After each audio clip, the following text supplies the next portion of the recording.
Ready? Yeah. She's loosening up.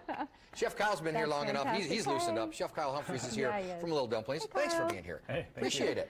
All right, give us a lesson. In Japan for, what was it, a few days? I was there for about 3 weeks. Wow. About Okay. 3 weeks.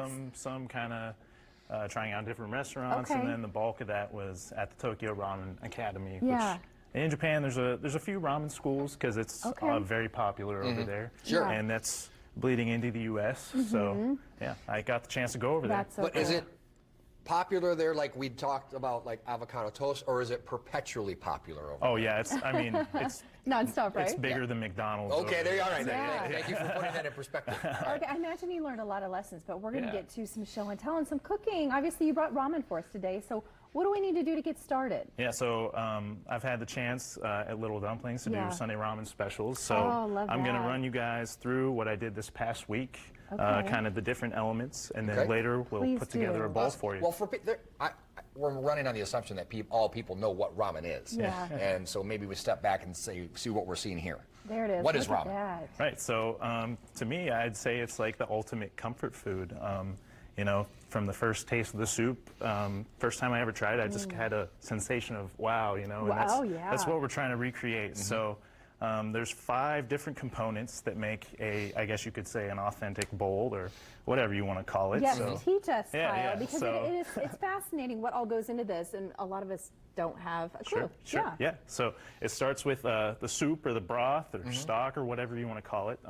This one was made from chicken and pork. It's like a bone broth. Obviously, a lot of vegetables. A lot of different elements in that. yeah. It's cooked for, I'd say, a minimum of 8 hours. Okay. Really? There's, Okay. This is more of a clear soup. Is but that like there's, one of the biggest steps and very key, would you say? yeah, I'd say that's probably your longest process. Okay, that's what I wondered. But a lot of the stuff, it does take a day or two to set up sometimes. Okay. It's a level of commitment that we're yeah. not going to do at home. No, we're Yeah. not. Just order it. What else do we have Yeah, here? so that's the soup. Okay. The second element is going to be your noodles. So Right. these are fresh ramen noodles, not like the packaged stuff we were Right. talking Yes. about earlier.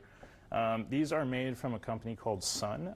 They're pretty much the leading industry standard when it comes to fresh ramen noodles for restaurants. And the components of a ramen noodle are? Yeah, so it's really just like wheat, flour, Okay. salt, sometimes egg, and the element that gives it kind of that springy chewiness. Yeah.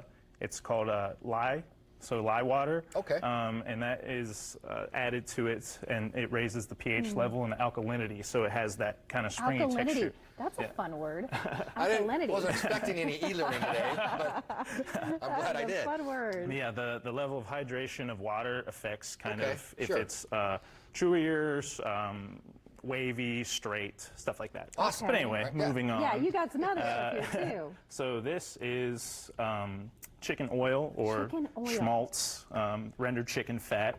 Lots of names for that. Okay. So What's this? this is called miso tare. So tare is the kind of the 4th element of seasoning a bowl of ramen. Now this is not just miso from the grocery store. It's a combination of different misos from Japan. There's a lot of vegetables cooked into this. Are there any peanut allergies today? No. Okay. No. All right, we're good. No, 'cause we're There's some of okay. that in there too. Thank you for asking. Yeah. But then moving on, we have 5th element, a lot of different toppings. Yeah. You'll see different types of pork a lot. Do you do a lot of pick your own, choose combination of what you want in there? So we haven't. It's definitely. I mean, it could be an option. Okay, Yeah. Like interesting. it's still very new over there. Yeah. We're going into probably Sure. the 5th week of doing this. Oh, babies. Yeah. Okay. What else is here? Oh, you So got your own seasoning. yeah, these are leeks.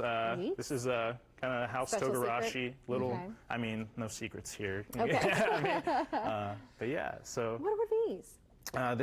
it's called menma. It's actually Menma. pickled bamboo. Yeah. Really? Yeah, give you a little Wow. texture. That's Yeah. interesting. And these are, you always see, the egg in ramen. Yeah.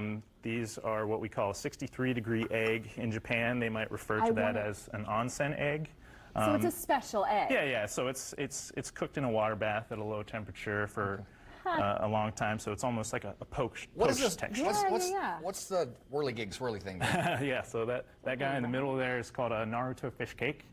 So it's just an arto fish cake? Naruto, if you watch anime, you know. Oh, gotcha. Yeah, Call my daughter and find out.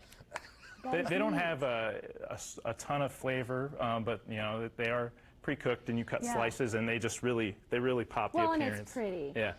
A lot of times on here, we'll have chefs on, and we'll think, I'm going to try this at home. I'm going to try this at home. And then at some point down the line, they lose me. That I'm never going to try this at home. Right. You lost me here. You had all that. Here's like, no, I'm not doing that for 8 hours. Okay, I but want you to guys know. are. Yeah, what's the biggest thing that you learned when you were in Japan? Okay, so to answer that question, it's going to be this third element here, the tare, which is when I was experimenting with this at home in some restaurants, you know, you can get stuff from suppliers and it's good in some cases, but I was never able to make the actual seasoning that flavors the bowl and have it not just be weird. So in Japan, that was my goal, was to, I guess you could say, master that, so I could come back to the States and find the ingredients to be able to do it myself. So he said he tried it in his own kitchen. So you do work from home on a little occasion. bit, I mean, yeah.